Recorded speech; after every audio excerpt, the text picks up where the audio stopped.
Hello, this is Tony Heller from RealClimateScience.com.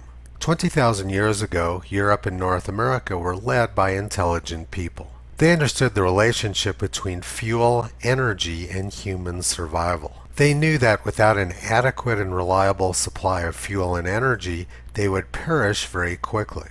But unfortunately, our leaders aren't so intelligent now. 2 months ago, the leaders of Europe said they were going to speed up the destruction of their essential fuel supply, which millions of Europeans depend on every single day. And they constantly conflate the words climate and fuel. And now, quite predictably, they don't have enough energy, and the energy they do have is too expensive for the poor and middle class. So now the European leadership is scrambling to bring back the fuel supply which they were trying to eliminate 2 months ago. What would have happened to this guy if he told his wife, "We're getting rid of our wood supply because burning it causes carbon dioxide and that makes the weather bad"? She probably would have dealt with him appropriately because unlike modern Europeans, she had self-respect. 20,000 years ago, everybody understood where energy came from, but now most people who live in cities believe energy comes from here. They think that energy magically comes from these holes in the wall, and they get very upset and confused when the energy stops flowing. So to help them out, I'm going to teach a very short course on where energy comes from. Planet Earth is very unique and fortunate in that we have water on the surface. This allows plants to grow. Chlorophyll in the green plant's leaves combines sunlight, carbon dioxide, and water. This energy from the sun allows the plant to grow. The solar energy gets converted into stored chemical energy inside the plant body. Forests have huge amounts of stored solar energy which has been accumulating for tens or hundreds of years. This is what forests looked like hundreds of millions of years ago when there was very large amounts of carbon dioxide in the atmosphere. A lot of these trees, when they died, fell into the swamp and formed peat bogs. And then over time, these peat bogs turned into coal. The energy in the coal is stored solar energy from hundreds of millions of years ago. Before the coal beds formed, atmospheric CO2 levels were much higher, about 10 times higher than now.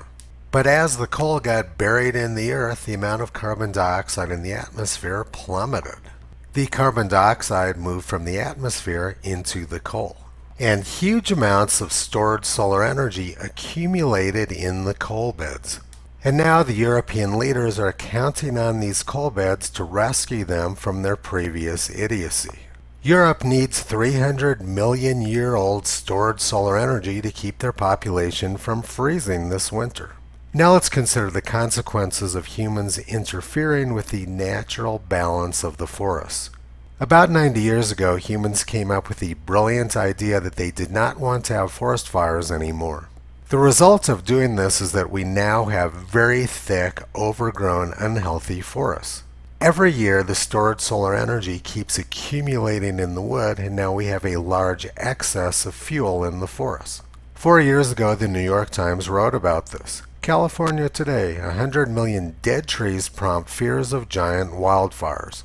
The New York Times article explained, California forests are much more vulnerable now because paradoxically they've been better protected. In their natural state, forests were regularly thinned by fire, but the billions of dollars that the state spends aggressively fighting wildfires and restrictions on logging have allowed forests to accumulate an overload of vegetation. The science is very simple. If you keep accumulating stored solar energy in the form of fuel, you're going to get too much fuel in the forest. Native Americans understood the importance of fire, and they intentionally started them in order to maintain a healthy ecosystem. But now our brilliant leaders do the exact opposite. In 2018, President Trump explained the problem which California was having with fire. His explanation was essentially the same as the one in the 2018 New York Times article. But right after President Trump explained this, the New York Times quickly changed their story. The New York Times didn't want to admit that President Trump was correct, so they did one of their fake fact checks. Pine forests depend on fire for their survival. This lodgepole pine forest in Wyoming burned during October of 2020.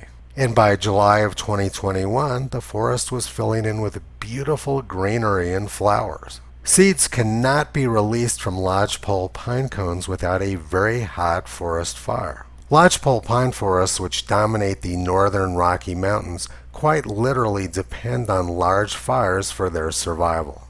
The largest forest fires in U.S. history occurred during the summer of 1910.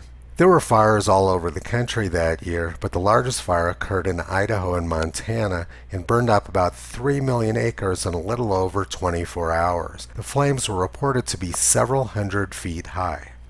Canada's largest forest fire occurred in the year 1825, and the deadliest forest fires in the United States occurred in October 1871. But urban dwellers do not understand energy, and they certainly don't understand the climate. This article is typical of the anti-science thinking of the political left. Experts predict that in a warming world, devastating wildfires like the ones burning now will be even more common. Studies have shown that in addition to becoming more frequent, climate change will make fires more destructive.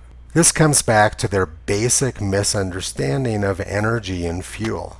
After the 1910 fire in Idaho and Montana, there was no fuel left on the ground to burn. Once a large fire burns through an area, it takes a long time to store up enough solar energy in the form of fuel in order to have another large fire. This idea that fires are going to become larger and more frequent is complete nonsense, and it's based on a fundamental misunderstanding of science. Nature is currently in the process of cleaning up the mess which government started making about 90 years ago. Now let's look at the other half of the fundamental misunderstanding of energy by the leaders of our countries. They believe they can run their countries off of wind and solar power. But these graphs of UK wind-generated electricity over the past 18 months show why that theory doesn't work. It's very common for the UK to go for long periods of time when the wind is not blowing. You can't shut a modern civilization down because the wind's not blowing. During very cold periods in the winter, they could kill huge numbers of people in a very short amount of time. And solar energy is even less reliable. It's not only intermittent, but for long periods of time during the winter, there's almost no solar energy being received. In fact, the reason the winter is cold is because there's a lack of solar energy. 20,000 years ago, everybody understood the relationship between fuel, energy, and human survival. Charles Darwin explained natural selection and survival of the fittest. People who didn't understand reality would not survive. In the past, people were quite intelligent, but unfortunately now we're governed by a bunch of Neanderthals. Toto has been trying to explain the fundamentals of science to highly educated people on the political left for the past 14 years. It's a slow process, but Toto is a very patient dog. You can visit Toto, Kyrie, Caesar, Upala, and Toki on the web at realclimatescience.com.